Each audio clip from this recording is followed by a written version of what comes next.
നമസ്കാരം, ജന്മഭൂമിയിലേക്ക് സ്വാഗതം. ആരൊക്കെ എന്തൊക്കെ പറഞ്ഞാലും എത്രയൊക്കെ ജനവിധി എതിരായാലും തട്ടിപ്പിൽ നിന്നും കൊള്ളയിൽ നിന്നും ഒരു ഇഞ്ച് പിന്നോട്ടില്ല എന്ന് വ്യക്തമാക്കി CPM. കരുവന്നൂർ ബാങ്ക് തട്ടിപ്പ് നടന്ന് വെറും മാസങ്ങൾക്ക് ശേഷമാണ് കായംകുളം കൊച്ചുണ്ണി പോലും തോറ്റുപോകുന്ന തീവെട്ടി കൊള്ളയുമായി തൃശൂരിൽ CPM രംഗത്തെത്തിയിരിക്കുന്നത്. അതും പട്ടാപകൽ തന്നെയാണ് ഈ പഠിച്ചുപറി നടക്കുന്നതിനുള്ള ശ്രമം ഉണ്ടായിരിക്കുന്നതെന്നാണ് ശ്രദ്ധേയമായ കാര്യം.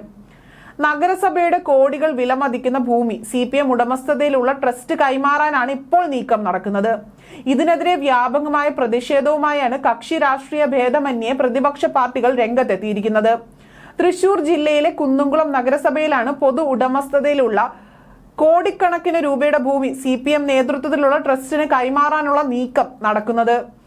ഇതിനെതിരെ കുന്നംകുളം നഗരസഭാ ഹാളിൽ രാപ്പകൽ സമരവുമായി പ്രതിഷേധിക്കുകയാണ് പ്രതിപക്ഷ പാർട്ടികൾ.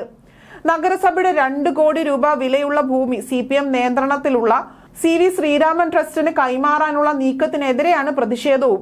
BJP, കോൺഗ്രസ്, RMP കൗൺസിലർമാരാണ് നഗരസഭ ഹാളിൽ പ്രതിഷേധിക്കുന്നത്. നേരത്തെ AC മൊയ്തീൻ MLA ഫണ്ടിൽ നിന്ന് 80 ലക്ഷം രൂപ ട്രസ്റ്റിന് അനുവദിച്ചിരുന്നു. ഇത് കൂടാതെയാണ് 2 കോടി രൂപ വില വരുന്ന 10 സെന്റ് ഭൂമി കൈമാറാൻ നഗരസഭ തീരുമാനിച്ചത്. ഭൂമി കൈമാറുന്ന കാര്യം കൗൺസിൽ യോഗത്തിൽ പോലും ചർച്ച ചെയ്തിട്ടില്ല. അജണ്ട വോട്ടിനിട്ട് പാസ്സാക്കണമെന്ന പ്രതിപക്ഷ ആവശ്യവും ഭരണപക്ഷം തള്ളിയതോടെയാണ് പ്രതിഷേധം ആരംഭിച്ചത്. കോൺഗ്രസ് വിമത കൗൺസിലറുടെ പിന്തുണയോടെയാണ് നഗരസഭ CPM ഭരിക്കുന്നത്. നഗരസഭയുടെ നീക്കത്തിനെതിരെ വിമത കൗൺസിലറും രംഗത്ത് വന്നിരുന്നു. പ്രതിപക്ഷ കൗൺസിലർമാരുടെ നേതൃത്വത്തിൽ ഇന്നലെ വൈകിട്ട് നഗരത്തിൽ പ്രതിഷേധ പ്രകടനവും നടത്തി. ഭരണപക്ഷത്തിനും പ്രതിപക്ഷത്തിനുമായിട്ട് 18 കൗൺസിലർമാർ ഭരണകക്ഷിക്കും പ്രതിപക്ഷത്തിനുമായി 18 കൗൺസിലർമാർ വീതമാണുള്ളത്.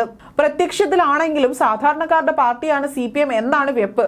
എന്നാൽ ഈ തെറ്റിദ്ധാരണ അടിമുടി പൊളിഞ്ഞ സംഭവ വികാസങ്ങളാണ് കഴിഞ്ഞ ഏതാനും മാസങ്ങളിൽ കേരളത്തിൽ നടന്നത്.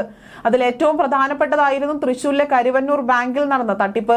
സാധാരണക്കാരിൽ സാധാരണക്കാരായ പാവപ്പെട്ടവർ മക്കളുടെ കല്യാണത്തിനും രോഗചികിത്സയ്ക്കും മാറ്റിവെച്ചിരുന്ന അല്ലെങ്കിൽ സ്വരുക്കൂട്ടി വെച്ചിരുന്ന ലക്ഷ്യങ്ങൾ CPM നേതാക്കൾ ഒരു നാണവുമില്ലാതെ അടിച്ചു മാറ്റിയതിന്റെ കഥകൾ ഈ കാലയളവിൽ പുറത്തു വന്നിരുന്നു.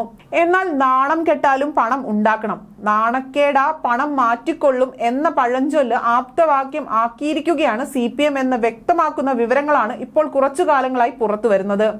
എന്നാൽ എന്തൊക്കെ നടന്നാലും ചിഹ്നം നോക്കി കുത്താൻ ഇവിടെ ആളുകൾ ഉണ്ടാകുമ്പോൾ ഇതല്ല ഇതിനപ്പുറവും നടന്നാലും അതിശയിക്കാൻ ഒന്നുമില്ല. ആ ഒരൊറ്റ പിന്തുണയാണ് എത്ര വലിയ കൊള്ളക്കാരെയും കൊള്ളരുതായ്മ ചെയ്യുന്നതിന് ഇടതുപക്ഷത്തിന് താങ്ങാകുന്നതും. ഇങ്ങനെ തുടർന്നു പോവുകയാണ് എങ്കിൽ കേരളം ഇതെവിടെ എത്തി നിൽക്കുമെന്ന് മാത്രമേ ഇനി അറിയാനുള്ളൂ.